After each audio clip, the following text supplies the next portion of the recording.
Neve August, Fáilte Rash to the Crazy House Prices podcast, the podcast where I help you buy your own home, understand the madness of the Irish housing market, and generally just adult a bit better. I'm your host, Ciarán Mulqueen. Today's episode is a quick one. 10 tips, 10 minutes. If you're thinking about buying a home in Ireland, whether you're just starting out or you're already knee deep in it, well, this is for you. These are the things that I wish someone had told me when I got started. So let's go.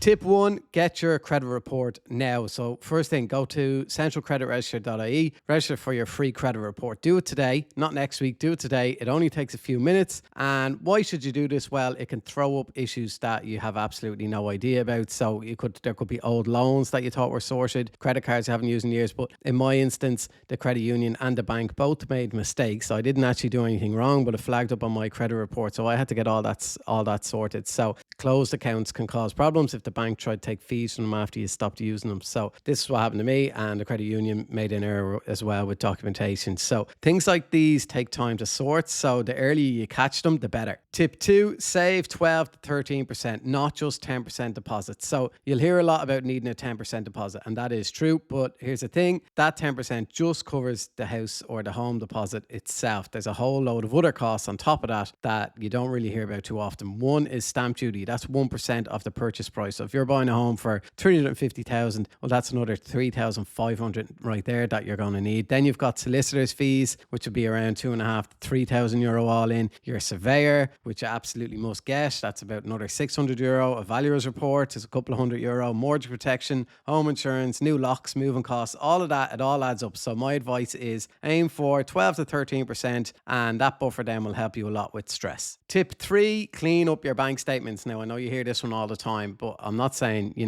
not allowed to eat. Of course you are, but you just have to look. Lenders are going to look at least 6 months of your bank statements. And there are a few things that they really don't like seeing. The first one is gambling. So even if it's kind of a tenner here or there, they don't love it. It's not going to stop you getting a mortgage, but it does give a few red flags then for underwriters. And if you do like to gamble, then, you might just be better off taking out cash and using that, but definitely close the online accounts. Then the second one is overdrafts. If you're regularly dipping into your overdraft, that's a problem. Lenders won't like that. It's telling them that you can't manage your money. And the third one then is missed payments. So even something small as like a missed Netflix payment or something like that, raise a flag. I know it sounds a bit ridiculous, but to them it signals that you're just not on top of things. So make sure 6 months of clean, kind of really boring, predictable bank statements is what you're going for. Tip 4, I would say use a mortgage broker. Don't go directly to the bank. It's not that you can't get success going to the bank, but the difference is if you go directly to a bank, you're only seeing what they can offer, and that's it. Whereas a mortgage broker has access to multiple lenders across the market and can find the best one to fit your situation. I always say they're a bit like Tinder for you and lenders. They know which one is going to match you the best. So most cases they're free. They get paid by the lender, not by you, and they get paid the same from each lender. So it doesn't matter which one they use, but just confirm that up front. But the vast majority of them don't charge you anything. They'll also know which lenders are likely to suit your application best, which ones have exemptions available, and basically how to present your case in the best way possible. So for a first-time buyer, a really good broker is invaluable. If you want the link to my trusted mortgage broker, just get in touch with me. Tip 5, research every home from your couch before you take a day off work to go to a viewing. So this one can save you a lot of time and a lot of heartbreak. So before you go to a viewing, spend 30 minutes to an hour doing your homework online, and it's all free. So myplan.ie is brilliant. It shows you every planning permission applied for and granted or rejected on the street. And say you want to extend a house down the line, you can check what the neighbours got approved for. It also shows future developments that might be nearby, which is handy to know. And then floodinfo.ie, you do this one every time without fail. If a home's in a flood zone, you might not be able to insure it, and if you can't insure it, the bank won't give you a mortgage on it, and it only takes 5 seconds to check. seai.ie, if you have the BER cert number from the listing, you can pull up the full BER report, and this gives you the actual accurate floor area of the home. Estate agents are notorious for oversizing or overstating the floor size, and the BER report is fantastic. You can also see what kind of upgrades are available and roughly how much they'll cost. Comreg.ie, so COMREG, check the mobile coverage at the address for every network. So there's nothing worse than, not having phone signal. Then the likes of Bonkers or Switcher.ie, you put in the air code and you can find out exactly what broadband speeds and providers are available. So if you're, say, remote working or whatever, this matters a lot. Suncalc.org is is really good. So stick in the address and it will show you exactly where the sun hits throughout the day. So if you have a south facing garden, it's worth knowing before you fall in love with the place, or, or a north facing garden or whatever. So an hour's research can save you a lot of wasted time at a viewing if a home isn't suitable for you. You're probably overpaying for your mortgage protection. Now, I'm not, because I use Beat the Bank and I've been dealing with them for years. They're an Irish company, and in a world where most companies in the home buying process are out for themselves, it's refreshing to have one that genuinely cares about you. As cliche as that sounds, but they really do. So how they work is they check the main insurers, they match the best price, and then they take more off. It's quick, it's online, and they handle all the paperwork. They also do income protection, life insurance, and soon they'll be doing home insurance, car insurance, even pet insurance. So www.beatthebank.ie to get a quote in seconds.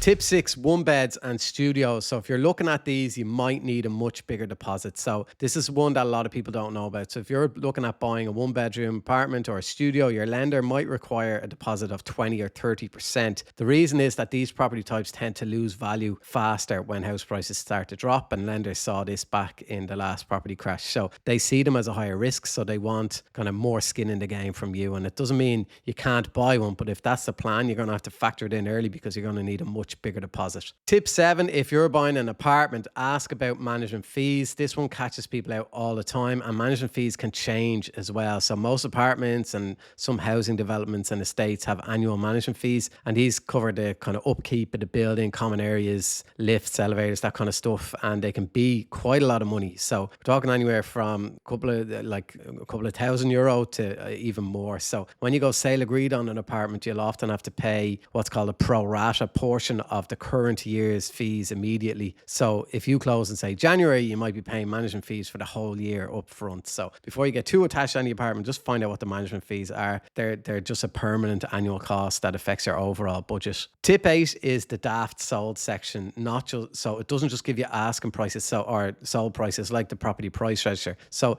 the asking price is listed on the daft sold section as well. So it gives you an idea then as to which estate agents might be setting asking prices really low compared to what they sell for. So the sold section is really, really useful for this. It also gives you an idea as to what condition the homes are in as well, because some of them have photographs as well. But it's just really good for checking out a little bit more info rather than just the address and what the home sold for. It gives you the BER report. It gives you its energy rating, gives you the asking price versus the sold price. You might even be able to get access to the property description and all of that. So it's just like what the property price register used to be, but it's just 10 times better. Tip 9 is about bidding and 2 things to watch out for. So first, set your absolute maximum budget before you start bidding. So write it down, stick to it. That's just one more bid is when you start telling yourself that's when things can start to go wrong. And then second one is don't tell the estate agent what your maximum is. Keep that to yourself. So they represent the seller, not you. But do be polite, build a good relationship with them, but don't hand them like your cards open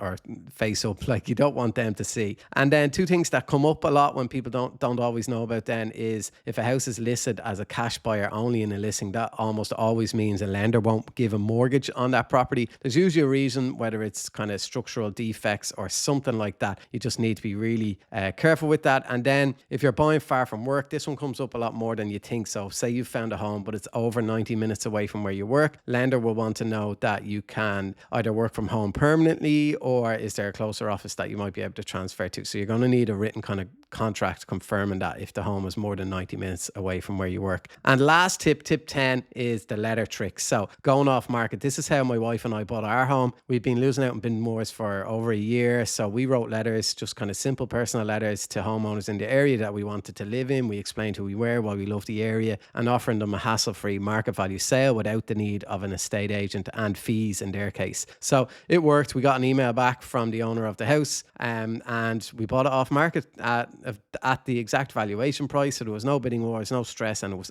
absolutely lovely. It won't work for everybody, but it costs nothing to try. You've nothing to lose. The key things are just be genuine, be polite, be ready to move quickly, and make sure your mortgage is fully approved before you send a single letter. And don't put any figures in the letter either. Let the valuer handle that, but just you need to make sure you know that you can afford the homes in that area.